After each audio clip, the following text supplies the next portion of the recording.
This copyrighted telecast may not be reproduced, retransmitted, or used in any form without the authorized written consent of NASCAR Broadcasting. NASCAR would like to thank all of our loyal fans for your continued support, and we hope you enjoyed today's broadcast. Flag. I think we can really see what Carl Edwards has got right now after that change. Car's been pretty steady, and I'm real surprised, even with the sticker tires versus scuff tires with Kyle Busch. I would have thought with that clean air out front. Oh, big crash here, guys. Coming out of turn 4, the 62 is involved. And Michael, that's Ken Butler. Hey, Rode, he's right here. He's looks right like here. Brendan Gaughan's got damage. Yep, so does the 31 of Tim Andrews. 15, as you mentioned, the 01 also involved. That's Danny O'Quinn. He's right in the middle of the infield section. Yeah, we had a lot of rain here just yesterday. The 62 went down pit road. Looks like he doesn't have any damage. I think, yeah, he does have damage on the left side. Sure does. Yeah, Yep. sorry, Rusty. Got it in left front. Can't turn the wheel real well. I got something heavy on a fender somewhere. Yeah, it's the whole left side store up here. Well, that's what that U.S. Fidelis warranty is all about. Get that left front fixed. Get her fixed, though. All right, let's go on board with Justin Allgaier. Oh, it looks like Gaughan just flat lost it all by himself. Yeah, the fact that he was in that high groove and kind of spun in front of these guys that were running too wide behind him caused a lot bigger wreck. Take a look from outside. Yeah, he's all alone. And these guys just don't have anywhere to go. Trying to get stopped. You see him even behind this, a chain reaction with David Green getting spun around by Morgan Shepherd. So it looks like about 5 total cars get a little bit of damage or a lot of damage. Guys. Yeah, David Reagan had a little moment there as he pulled out. And we've got another spin coming out of turn number 2. Ken Butler as he has backed it hard into the wall. Bring it around if you can here, KB. Yeah, he's shorting that car up pretty good in the back. Well, he's able to at least get it running. Nice break lost it, dude. Get back to That's my pit fault, lane. man. I think when they see it, that'll be about it for the day. The right rear, we backed into the wall, Robbie. It should be fixable, not competitively, but we'll be able to fix it. It's not, I can't even start it right now. He was running 23rd at the time, had a pretty good run going. He had just gotten a penalty from NASCAR during that last pit stop, which he had forced him to move to the back. Let's see if that was any reason for this. Did he get help? The car gets around on him. And that's the treacherous part of these. You know, these restarts, the tires are not warmed up yet, and he's out in that outside groove where there's trash. Well, he's heading for the garage. We should tell you the Aaron's lucky dog on that last caution was the 62 of Brendan Gaughan. And we'll get together as the run goes on, and we'll see what Brad Keselowski has. But, of course, now look at the sun beating down on this racetrack. Well, like it hasn't been for the last 2 days, and that's going to change the setups possibly again for these guys. Oh, we got somebody up high, and that's Stephen Wallace, and can he keep it off the wall? Hold yes. your brake. Hold your brake. No damage so far. Well, a little bit on the left rear corner. He might have gotten some help in this deal.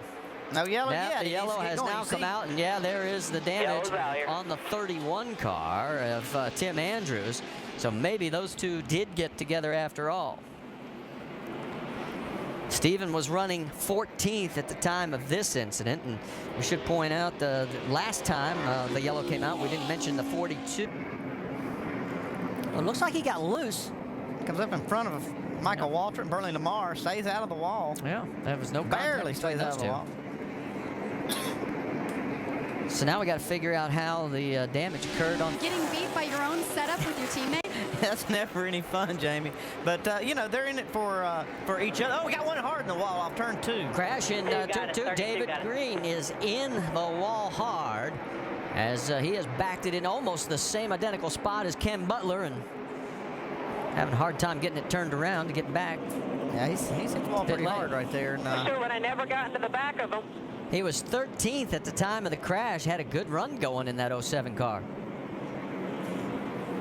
I just noticed he stayed in the lead lap. He's been strong throughout the day, real consistent. And these restarts been tough for everybody. Let's take a look. So, oh, looks like he got a little help. Okay, got a little tap from Bernie Lamar. Survived that one. No problem on that contact. It's Joe Nemechek underneath him in the 87. And all of a sudden, now a little more help. Yeah. Let's go. Went to box B. Now they're going to go to battery B. You can see he's already losing ground to Kyle. The margin is now over a half a second. This is the fun. Oh, we got a spin on the front stretch. Michael Waltrip, a former winner here at Nashville, turns it around, coming out of 4, down the front straightaway, and that brings out our 9th caution. The record here is 11. Yo, man, 15 laps to go. That's enough time to get some passing done right there. I don't know if I'd be staying out in the racetrack right now or not. Waltrip was 17th at the time, and who does this help the most? Joey Logano, Carl Edwards. Okay, crew chief, what do you got? And it is our Go 18th. with the line here. Man, this is not good for Kyle Busch because of that downforce, that right front fender damage. He didn't need this to happen. That guitar. So Joey Logano. Oh, the big crash along the front straightaway, including Stenhouse in 62 of Brendan Gaughan, the 15 of Michael Annett. So the caution comes out again. Oh, no, it'll here be we our go again. 10th. You lost it, overcorrected, and went right into your door. No gas. No gas. So Stenhouse, who had a really strong run going in the top 15, Got is involved damaged. in this. Man, look at all the damage And- you got right here. This car's been upside down. This is Joe Nimitz. Take a look, boy. Holy cow. He was Joe's upside car, down. Yeah, that car definitely. Whenever you can see the roof flaps, take a look. Here we go. Okay, he's looking inside of Michael Ooh. Annett, and this wreck happens in front of them. There is the 16. He's already turned around. That all happened in front. Now, where's Joe Nimitz at? Oh, right my there. Gosh. Who got in? And it was the 16 with a Stenhouse. Gracious. He ends up going over. Take another look. Oh. Okay, does that qualify? Everything's going to get crazy? Yeah. Yeah, I think that's crazy. That's crazy. I don't know if a Stenhouse got any help there, but he just sort of saw him shoot left. You know, at Nashville.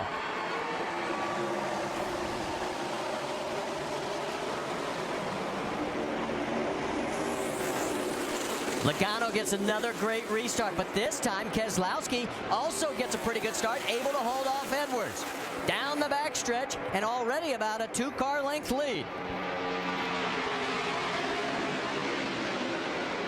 Here comes Kyle as they go through 3 and 4. Kelly Byers working hard on Carl Edwards. Oh, They're getting there's together here at contact. the start-finish line. Oh, and he's going to go down on the apron. Byers trying to take advantage of this opportunity in the Kevin Harvick machine, and he is going to take the spot. So Carl Edwards gets bounced back a position. It's clear. Kelly Byers is. Put him into 4th place. 4 laps remaining here at Nashville. Take a look also. There's Stephen Light trying to get around as he's going underneath the 1 car of Mike Bliss. That is for 8th on the racetrack. Bliss is coming back. You're not missing anything up front. It is still Logano. There's Stephen Wallace behind these two looking for an opening, running in the top 10. Wallace is 10th. He's got an underneath line now, and he's going to try and take Wimmer. Or Light, I should say. Down the backstretch and into 3, and those 3 are still duking it out. Here comes Legacy now, trying to get into the mix. Boy, this is where if you're going to get brave, you got to get brave big time right now. With 3 to go, you got to get all you possibly can. And it looks like the race is right there right now. 8th, 9th, and 10th. Up front, it is still Logano by half a second. So that's why we're staying right with this for the moment, because these guys are literally leaning on each other here in the late closing laps. There you get an idea of the gap between 1st and 2nd. So Joey Logano in front of his teammate. White and flag right here, babe. Joe Gibbs, with the white flag out, has 1-2 finishes twice in the Nationwide Series. And guess what? Kyle Busch has been on the 2nd place side of both of those, and it looks like it may be the 3rd. The points race is definitely going to tighten up between Carl Edwards and Kyle Busch, but right now the battle is for the race win, and it looks like it's going to be Joey Logano coming through turn 4 for the final time. The youngster is going to pick up his first win of the 2009 campaign here at Nashville. Play the guitar. Take a look at the battle further back as well, as this is really something. Yeah, baby. Get you some of that. Yeah. Congratulations from the crew, and there is a very happy Joey Logano. Behind him and Kyle Busch, it was Brad Keselowski third, Kelly Byers fourth, Carl Edwards fifth, Leffler sixth, David Reagan seventh, Mike Bliss eighth, Stephen Wallace ninth. But please do not tear up my body. Please don't tear up my car. What a great job by this whole team. Dave Rogers right there with the crew.